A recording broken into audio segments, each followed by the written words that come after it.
Numéro 2, le feu apporte le témoignage de Dieu à une génération. Vous savez, après quelques années de prédication, j'ai commencé à avoir un peu peur.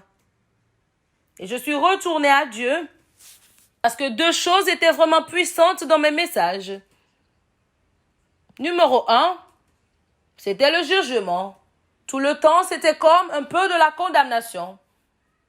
Et j'ai dit à Dieu, ces paroles que je prêche, je pense que, Edith, prenez une note. Je pensais que dans cette génération, nous devons encourager les gens, l'édification, l'exhortation et la consolation.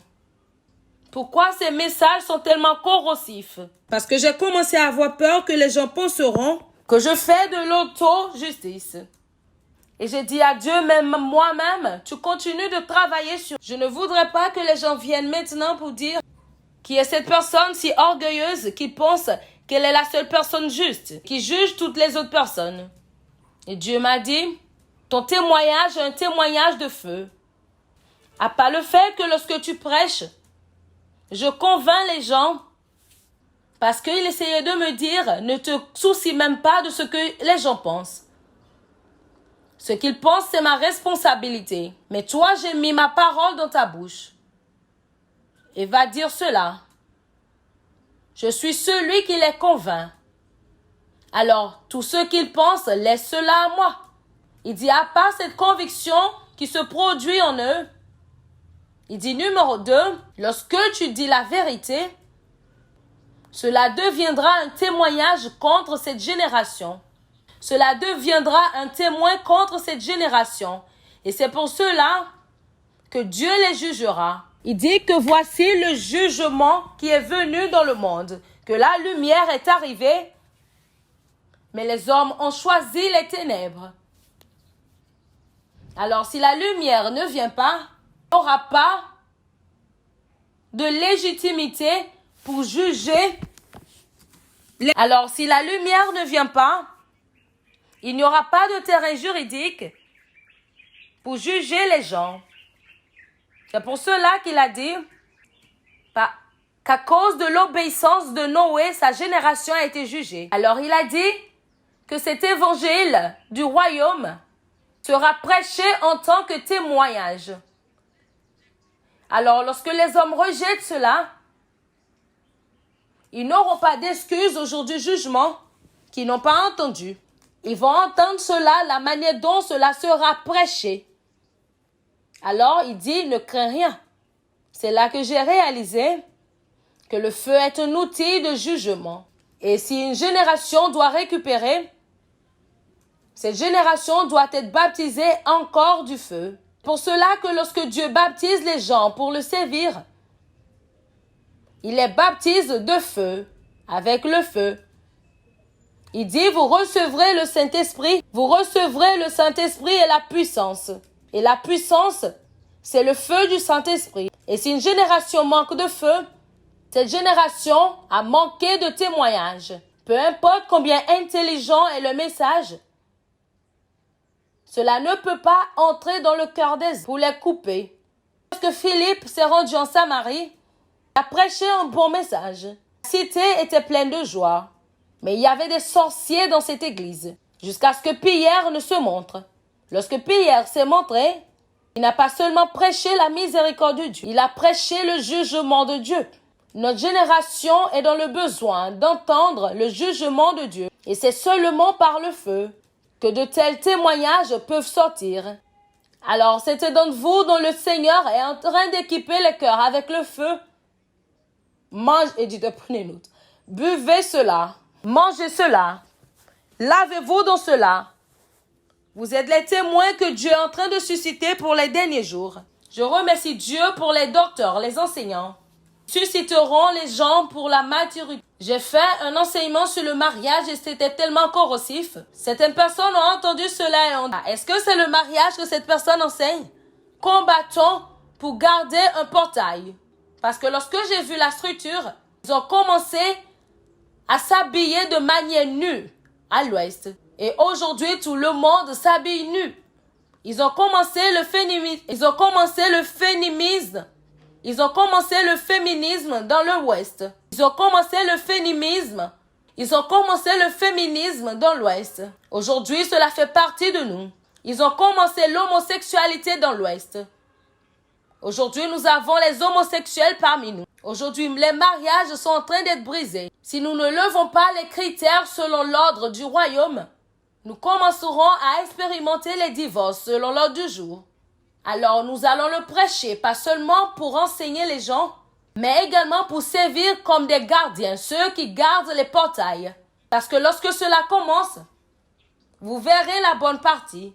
Ils diront, ta femme est ton amie, joue avec ta femme, fais attention à elle. Et ils s'arrêtent là-bas. Mais dans le royaume, votre femme n'est pas votre amie. Ne me méprenez pas. Bâtissez l'amitié avec votre femme. Bâtissez l'amitié avec votre mari. Dans le royaume, votre mari est votre Seigneur. Comme Christ est Seigneur sur l'Église, c'est également de cette manière que le mari est Seigneur sur sa femme. Alors vous pouvez bâtir l'amitié avec votre époux, dit comme les filles d'Abraham, qui appelait Abraham son Seigneur, vous aussi faites autant. Mais vous voyez, lorsque vous parlez de la seigneurie, les femmes pensent qu'elles sont maintenant désavantagées.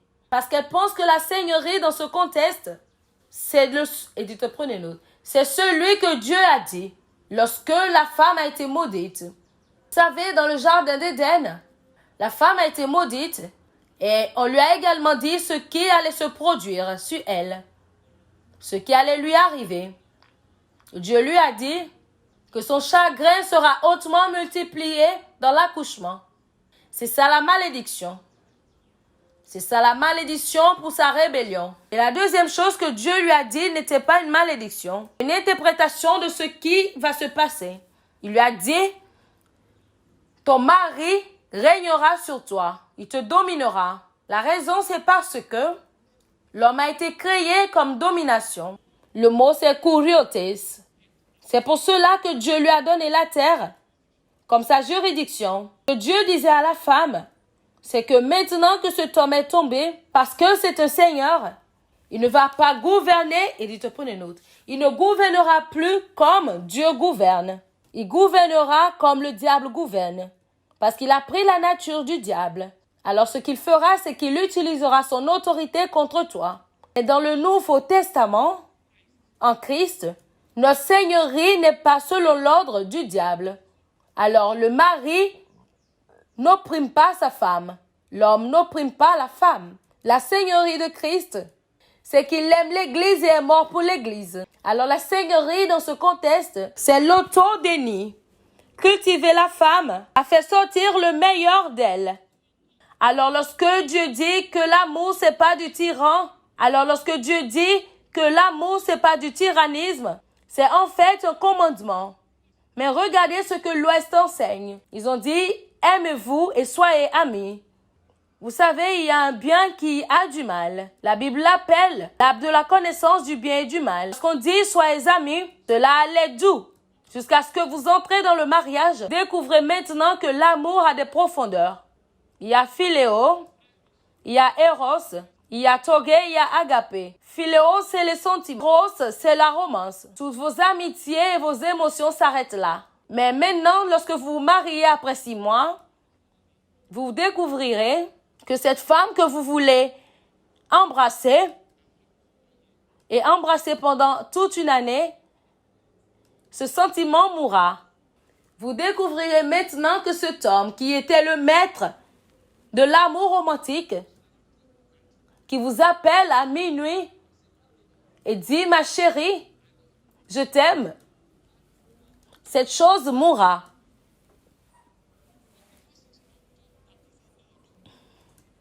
Parce qu'il n'a pas été enseigné qu'il est Seigneur, il ne connaîtra pas l'agapé. Agapé, c'est l'autodéni, c'est le sacrifice. C'est seulement les seigneurs qui comprennent agapé. Parce que pour eux, l'amour n'est pas un sentiment, mais c'est un commandement. Alors, lorsque Dieu dit que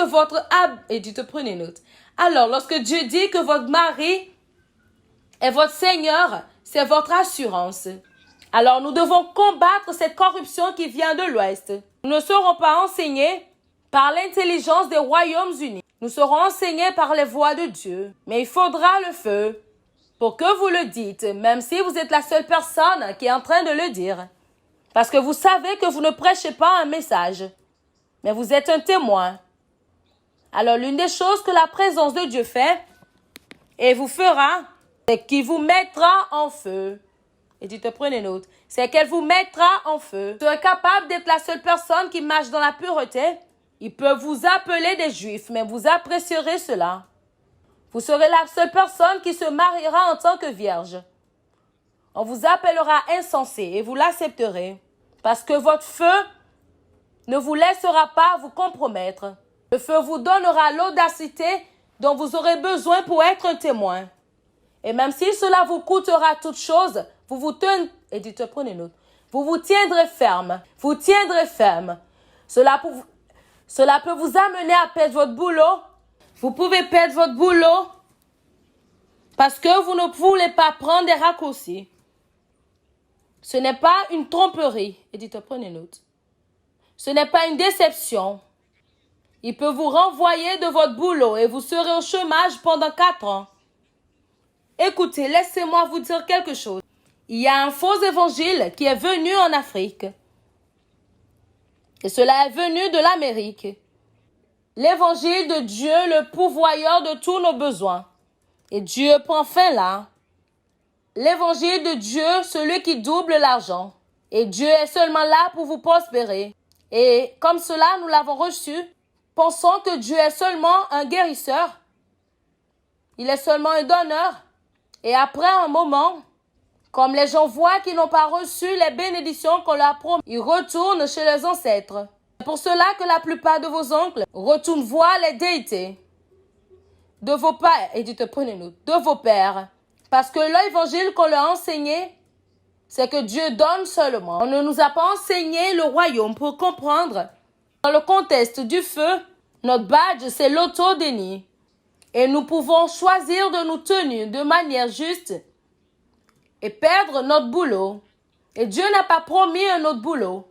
Et si Dieu ne nous a pas promis un autre travail, nous serons plutôt au chômage pendant 10 ans que de mentir et échanger les chiffres dans le bureau. Et si Dieu ne nous a pas promis un autre boulot encore, c'est mieux pour nous d'être au chômage pendant 10 ans que de nous compromettre et accepter de changer les chiffres au bureau. C'est pour cela qu'il n'y a plus de témoins.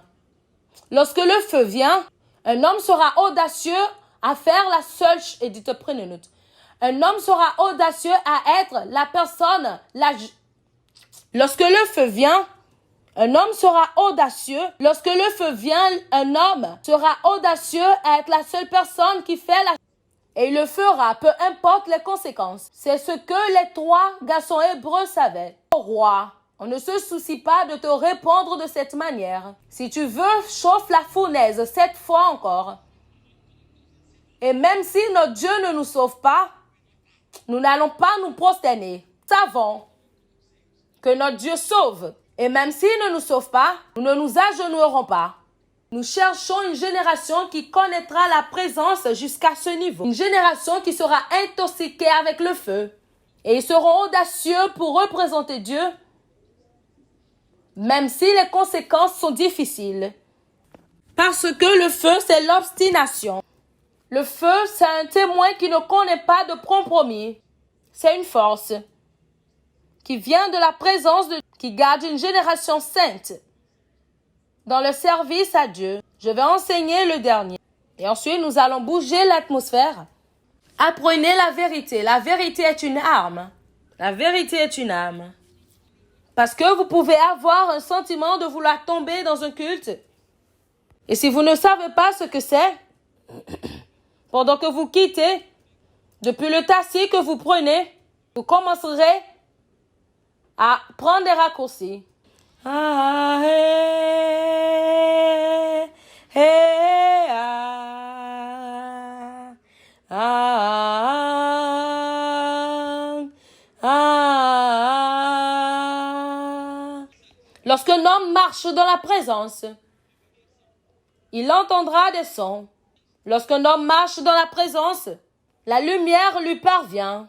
Et lorsqu'un homme marche dans la présence, il interagira avec le feu qui intensifie son esprit. Et lorsqu'un homme vient dans la présence, la quatrième chose qu'il touchera, ce sont les charbons. Les charbons sont les purificateurs. Voyez, il y a un record. Vous savez, il y a un enregistrement de mort dans votre âme. Vous avez grandi et vous avez connu Jésus à l'âge de 20 ans. Avant que vous ne connaissiez Jésus, vous avez été enseigné comment répondre dans la colère. Et même maintenant, lorsque vous avez connu Jésus, la colère est toujours là. Cela ne s'évapore pas du jour au lendemain. Vous étiez dans un monde de concurrence. Tout le monde essaye de soumettre l'autre personne, de minimiser l'autre.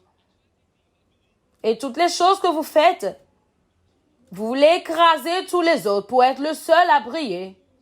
C'est dans votre âme.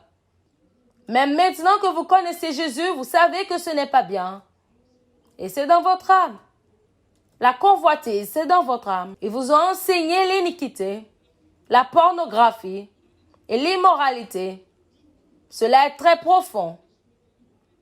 Alors lorsque une jeune fille s'habille bien, et vous la regardez, certaines pensées viennent dans votre âme. Vous ne savez pas d'où elles viennent. Même la jeune fille pense que pour elle, pour être jolie, elle doit être nue. Parce qu'elle a été enseignée sur la beauté de la perspective ou de l'angle érotique. Parce que l'enregistrement de la mort se trouve dans l'âme. Alors ce que la présence de Dieu fait, cela efface cet enregistrement. C'est ça l'affaire du charbon. Lorsque vous commencez à interagir avec Dieu, vous découvrirez qu'un point viendra où toutes les choses qui sont de la mort en vous commenceront à quitter. Naturellement, vous répondez en colère ou dans la colère.